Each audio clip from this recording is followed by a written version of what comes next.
തീരുവ പ്രശ്നത്തില് ഉം. ട്രംപുമായിട്ട് ഇടഞ്ഞു നിൽക്കുന്ന ഉം. നമ്മൾ ഇപ്പോൾ ഈ രാജ്യത്തെ പ്രധാനമന്ത്രി US-ലേക്ക് പോകാൻ തയ്യാറെടുത്ത് നിൽക്കുകയാണ്. ആ സന്ദർശനത്തിന് മുമ്പ് ഇതുവരെ ഉണ്ടായതിനേക്കാൾ വലിയൊരു പ്രാധാന്യം ഉണ്ടാകും. തീർച്ചയായിട്ടും ഉണ്ടാവും.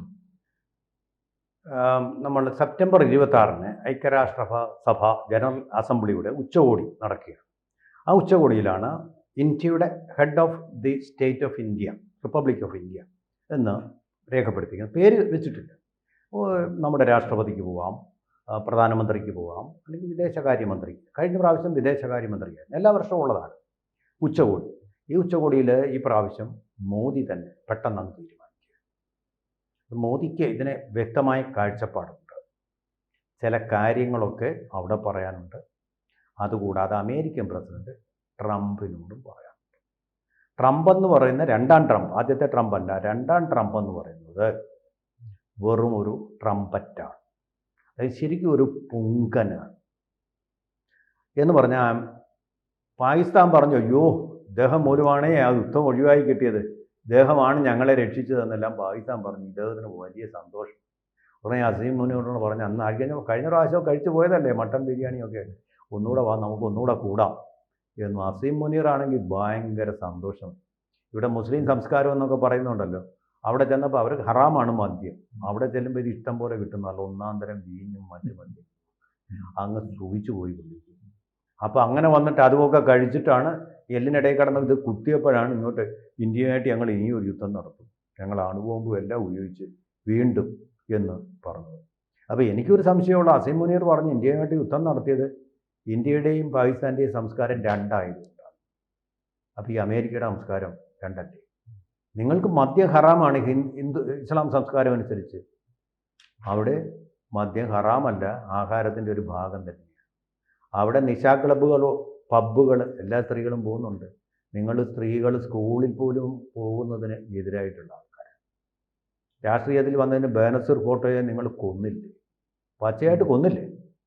അങ്ങനെയുള്ള രാഷ്ട്രമല്ലേ നിങ്ങൾ? എന്നാൽ ചോദിക്കും ഇന്ദിരാഗാന്ധിയെ കൊന്നില്ലേ? ഇന്ദിരാഗാന്ധിയെ കൊന്നത് അത് സർദാർജിമാർ, അവരിൽ ബ്ലൂ രാഷ്ട്രീയമല്ലല്ലോ, മതപരമല്ലേ, വർഗീയമല്ലേ.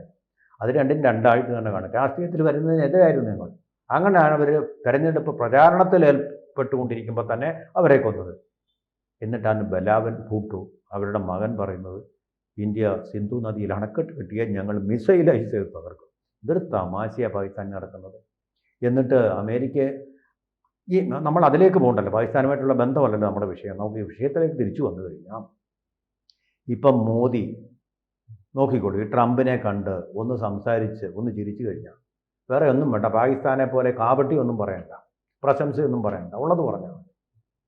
നിങ്ങൾ ശരിയല്ല ഈ ഭീകരവാദത്തെ പ്രോത്സാഹിപ്പിക്കുന്ന രീതിയിൽ. പാകിസ്ഥാനിൽ എണ്ണ ഖനനം ചെയ്തിട്ട് ഇന്ത്യ വാങ്ങിക്കണം. അപ്പോൾ റഷ്യയിൽ നിന്ന് വാങ്ങിക്കുന്ന കുഴപ്പമാണ് നിങ്ങൾക്ക്. പാകിസ്ഥാനി തീവ്രവാദത്തെ ഉസാമ ബിൻ ലാദനോ ഒളിപ്പിച്ചു വെച്ചെടുത്തൊന്നും വാങ്ങിക്കണം. ബബ്ബ പറയും ട്രംപ്. ഒരു സംശയമില്ല, അത് ചോദിക്കുക തന്നെ ചെയ്യും മോദി. പിന്നെ നിങ്ങൾ എന്തിൻ്റെ പേരിലാണ് ജനാധിപത്യ ഭാരതത്തിൽ നിങ്ങൾ ഈ 50% ചുങ്കം ഏർപ്പെട്ടിരിക്കുന്നത്? ഞങ്ങളുടെ ഈ 140 കോടി ജനങ്ങളില്ലാതെ നിങ്ങൾക്ക് സാധനങ്ങൾ ചിലവാകും.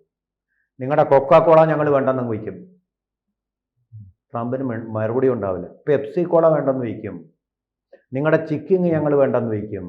നിങ്ങളുടെ മക്ഡൊണാൾഡ് ഞങ്ങൾ വേണ്ടെന്ന് വയ്ക്കും. വേണ്ടി വന്നാൽ നിങ്ങളുടെ രാജ്യത്തു നിന്നുള്ള ഒരു ഒറ്റ സാധനം, ആപ്പിൾ ഉൾപ്പെടെ, ഈ ആപ്പിൾ ഉൾപ്പെടെ ഒന്നും വേണ്ടെന്ന് ഞങ്ങളങ്ങ് തീരുമാനിച്ചു കളയും. നിങ്ങൾ എന്ത് ചെയ്യും? അതുകൊണ്ട് നിങ്ങൾ പാകിസ്ഥാനെ ഇങ്ങനെ പ്രോത്സാഹിപ്പിച്ചു കൊണ്ടിരിക്കുകയാണെങ്കിൽ ഞങ്ങൾ ഇതിലേക്ക് പോകും. ഞങ്ങൾക്ക് വാങ്ങിക്കാൻ പണമുള്ള ആൾക്കാരുണ്ട്. അമേരിക്കക്കാരേക്കാൾ കൂടുതൽ പണമുള്ള ആൾക്കാർ ഇപ്പോൾ ഇന്ത്യയിൽ ഉയർന്നു വരികയാണ്.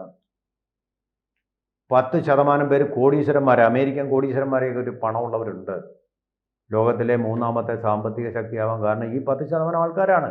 നിഷേധിച്ചിട്ട് കാര്യമില്ല. മധ്യവർഗം, നല്ല പർച്ചേസ് പവർ. നിങ്ങളുടെ കാറുകൾ ഇറക്കുമതി ചെയ്യാനുള്ള ശക്തിയുണ്ട് അവർക്ക്. അവരില്ലാതെ നിങ്ങൾ പിടിച്ചു നിൽക്കും. നിങ്ങളുടെ സാമ്പത്തിക സ്ഥിതി ഇപ്പം തന്നെ താഴോട്ടാണ്, പടവലങ്ങാവോടെ താഴോട്ടാണ് വളരുന്നത്. ലോകത്തിൽ ഏറ്റവും വേഗം വളർന്നുകൊണ്ടിരിക്കുന്ന സാമ്പത്തിക വളർച്ചാ നിരക്കുള്ളത് ഇന്ത്യക്കാണ്. ഇന്ന് നിങ്ങളുടെ ബാങ്കുകൾ തന്നെ മൂഡീസും ബ്ലൂംബർഗും എല്ലാം സമ്മതിക്കുന്ന കാര്യങ്ങൾ തന്നെയല്ലേ. അതുകൊണ്ട് നേരെ ചൊവ്വേ കാര്യങ്ങൾ കണ്ട് പ്രാക്ടിക്കൽ, നിങ്ങളെ ആരെങ്കിലും പോയിട്ടുന്നത് കേട്ട് അതിൽ വീണ് കഴിഞ്ഞാൽ ഉണ്ടല്ലോ, മനവേന്ദ്ര വിളങ്ങുന്നു ചന്ദ്രനെ പോലെ നിൻമുഖം എന്ന് കേട്ടിട്ട് നിങ്ങൾ ആവേശഭരിതനാവേണ്ട കാര്യമില്ല. നിങ്ങൾ ഈ നയ 50% കൊണ്ട് പോവുകയാണെങ്കിൽ ഞങ്ങൾക്ക് ലോകമാസകലം മാർക്കറ്റുണ്ട്. നിങ്ങൾ മാത്രമല്ലല്ലോ കൊഞ്ചു തിന്നുന്നത്. ആ പരിപാടിയൊന്നും വേണ്ട എന്ന് തന്നെ പറയും. പിന്നെ ഇടയ്ക്കിടയ്ക്ക് നിങ്ങൾ പറയുന്ന മറ്റൊരു കാര്യമുണ്ട്, പാകിസ്ഥാനുമായിട്ടുള്ള യുദ്ധം നിർത്തി നിങ്ങൾ പറഞ്ഞു കേട്ടിട്ട്. ഇനിയും ഞങ്ങൾ യുദ്ധം നടത്തിത്തരാം വേണ്ടി വന്നാൽ നിങ്ങൾ പറഞ്ഞു നിർത്തിക്കൂ ഒന്ന് കാണട്ടെ. പാകിസ്ഥാൻ്റെ അവസാനം കാണാതെ ഞങ്ങൾ ഈ യുദ്ധം നടത്തി. എന്ത് ചെയ്യും അമേരിക്ക? ഒരു കുന്തവും ചെയ്യാനില്ലെന്നേ. നിങ്ങളുടെ F-15 ഒക്കെ F-35 ഒക്കെ എത്ര മോശമാണെന്ന് ഞങ്ങളുടെ തിരുവനന്തപുരം വിമാനത്താവളത്തിൽ ഞങ്ങൾ കണ്ടതാണ്. ലോകം മുഴുവൻ നാണക്കേടായിപ്പോയി ഞങ്ങൾ. അതേസമയം പാകിസ്ഥാൻ തന്ന S-400 സംവിധാനം എത്ര ഫലപ്രദമായിരുന്നു എന്നുള്ളത് നിങ്ങളുടെ വിമാനമൊക്കെ തടസ്സം അവരാണ്. ഇനി ഞങ്ങൾ വാങ്ങിക്കും. ഇനി ഞങ്ങൾ Su-57 എന്നുള്ള സീരീസ് വാങ്ങിക്കാൻ പോകും. നിങ്ങളെന്ത് ചെയ്യും? അതുകൊണ്ട് മര്യാദയ്ക്ക് നിങ്ങളുമായിട്ട് ഇപ്പോൾ ഒരു ചർച്ച നടക്കുന്നുണ്ട് പ്രതിരോധായുധം വാങ്ങാൻ. അത് തുടരണമെന്നുണ്ടെങ്കിൽ നിങ്ങളെ ഇന്ത്യയെ വരുത്തുന്ന പരിപാടി ഞങ്ങൾ ഞാൻ ചൈനയിലേക്ക് പോകും. ഷീ ജിൻപിങ്ങുമായിട്ട് ഞങ്ങളിപ്പോൾ സമഗ്ര വാണിജ്യ കരാർ ഒപ്പിടാം. അത് വേണോ? ക്വാഡിൽ നിന്ന് ഞങ്ങൾ പിൻവാങ്ങും. ക്വാഡ് നിങ്ങൾ ചൈനയെ ഒതുക്കാൻ വേണ്ടി ഉണ്ടാക്കിയ സംഘടനയല്ലേ? ഞങ്ങളതിൽ നിന്ന് പിന്മാറാൻ പോകും. അമേരിക്കയ്ക്ക് ഉത്തരം ഉണ്ടാവില്ല. ട്രംപ് എനിക്കിതിനെപ്പറ്റി അറിയാം. അവിടുന്ന് റഷ്യയിൽ നിന്ന് ഇറക്കുമതി ചെയ്യുന്ന സാധനങ്ങളെക്കുറിച്ച് യുറേനിയം വരെ ഇറക്കുമതി ചെയ്യുന്ന അവിടുന്ന് വളങ്ങൾ, പെട്രോളിയം പ്രോഡക്ട്സ്, ഇത് മുഴുവൻ സെമി കണ്ടക്ടേഴ്സ് ഇതെല്ലാം ഇറക്കുമതി ചെയ്യുക. ചൈനയിൽ നിന്ന് ഇറക്കുമതി ചെയ്യുന്നുണ്ട്. അപ്പം നിങ്ങൾക്ക് എന്തും ആവാം, ഞങ്ങൾക്ക് പാടില്ല. അത് ചില ഭർത്താക്കന്മാരെ ഭാര്യ മറ്റ് അന്യപുരുഷൻ്റെ മുഖത്ത് പോലും നോക്കരുത്. അതേസമയം ഇവന് നാടാകെയുള്ള നടന്നിട്ട് പരസ്ത്രീ സംഗമം നടത്താം, ജാരബന്ധങ്ങൾ നടത്താം, അവനൊരു കുഴപ്പമില്ല. ഭാര്യ പക്ഷേ വീടിനകത്ത് അടുക്കളയ്ക്കകത്തിരുന്നോണം എന്ന് വിചാരിക്കുന്ന പോലാണല്ലത്. നിങ്ങൾക്ക് എന്തുവാകും? നിങ്ങളുടെ ഭാര്യയല്ല, നിങ്ങളുടെ ഭാര്യയല്ല, കോളനിയല്ല, നിങ്ങളുടെ സാമന്ത രാജ്യവുമല്ല, ഡൊമിസൈലുമല്ല. ഈ മോദിയുടെ സന്ദർശനത്തിലൂടെ ഒരുപക്ഷെ ട്രംപുമായിട്ടുള്ള ഒരു കൂടിക്കാഴ്ചയിൽ ഇതിനകത്ത് എന്തെങ്കിലും തരത്തിലുള്ള വിട്ടുവീഴ്ചയ്ക്ക് തയ്യാറാകും. കാരണം ഇയാളുടെ നയങ്ങൾ കൺസിസ്റ്റൻസി ഇല്ലാത്ത നയങ്ങളാണ്. ഇപ്പോൾ യുക്രൈനുമായിട്ട് കണ്ടില്ല, യുക്രൈൻ വ്ളോഡിമിർ സെലൻസ്കിയെ വിളിച്ചിട്ട് ഇതുപോലെ ഇരുത്തിക്കൊണ്ട് നിങ്ങൾ യുദ്ധം ഉണ്ടാക്കാൻ തുടങ്ങുകയാണ്, നിങ്ങളുടെ അധികാരത്തിൽ കടിച്ചു തൂങ്ങിയിരിക്കാൻ വേണ്ടി തെരഞ്ഞെടുപ്പ് നടത്താൻ ഇരിക്കാൻ വേണ്ടിയിട്ടില്ല യുദ്ധം നടത്തുമെന്ന് പ്രഖ്യാപിച്ചല്ലേ. ഇപ്പോൾ എങ്ങനെയായി? ആ സെലൻസ്കിക്ക് വേണ്ടിയാണ് ഇപ്പോൾ അദ്ദേഹം പുടിനെ കണ്ട് യുദ്ധം എങ്ങനെയും. കാരണം ഇപ്പം മുഴുവൻ യുക്രൈനും ഇപ്പോൾ റഷ്യ പിടിച്ചടക്കുന്ന ഘട്ടമായെന്നേ. പാകിസ്ഥാനെ അങ്ങനെ രക്ഷിക്കാൻ ശ്രമിച്ചതാണ് ട്രംപ്.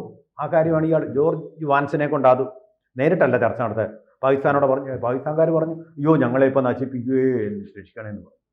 അപ്പം ഞാൻ സംസാരിക്കാൻ മോദിയുമായിട്ട് പറഞ്ഞു. എന്നിട്ട് ഇയാൾ സംസാരിച്ചില്ല, ജോർജ് വാൻസിനെ കൊണ്ട് സംസാരിച്ചു. മോദി പറഞ്ഞു ഞങ്ങളല്ല, ഇത് പട്ടാളത്തിൻ്റെ കയ്യിലാണ്, എൻ്റെ കയ്യിൽ നിന്ന് വിട്ടുപോയി, പട്ടാളത്തിന് അധികാരം കൊടുത്തിരിക്കുക, പൊളിറ്റിക്കൽ പവർ അവരാണ് തീരുമാനിക്കുന്നത്.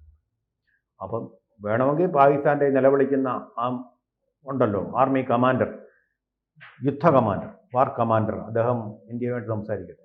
അങ്ങനെയാണ് പെട്ടെന്ന് 22 മിനിറ്റ് കൊണ്ടെല്ലാം സംഹരിച്ചു കഴിഞ്ഞ് ഇന്ത്യൻ പട്ടാളം അവരുടെ യുദ്ധം അവസാനിപ്പിക്കാൻ ഇത് എടുത്തത് മിലിറ്ററിയുടെ തീരുമാനമാണ്, ഇന്ത്യൻ മിലിറ്ററിയുടെ തീരുമാനം. അങ്ങനെ വന്നു. അതാണ് ഈ രാഹുൽ ഗാന്ധി ഇങ്ങനെ ട്രംപിനെയും മോദിയെയും തമ്മിൽ നിന്ന് അടുപ്പിക്കുകയല്ല. പക്ഷേ ഇത് അടുക്കും, ഈ പ്രശ്നം അവിടെ തീരും. ഇപ്പോൾ പ്രശ്നം അപ്പോഴല്ല തീരുന്ന വിജയനാഥെ. ഓഗസ്റ്റ് 15 പുട്ടിനും അതുപോലെ തന്നെ ട്രംപും അലാസ്കയിൽ വെച്ച് കൂട്ടിമുട്ടുമ്പോൾ തന്നെ റഷ്യ യുക്രൈൻ വാറിന് ഒരു തീരുമാനമാകും.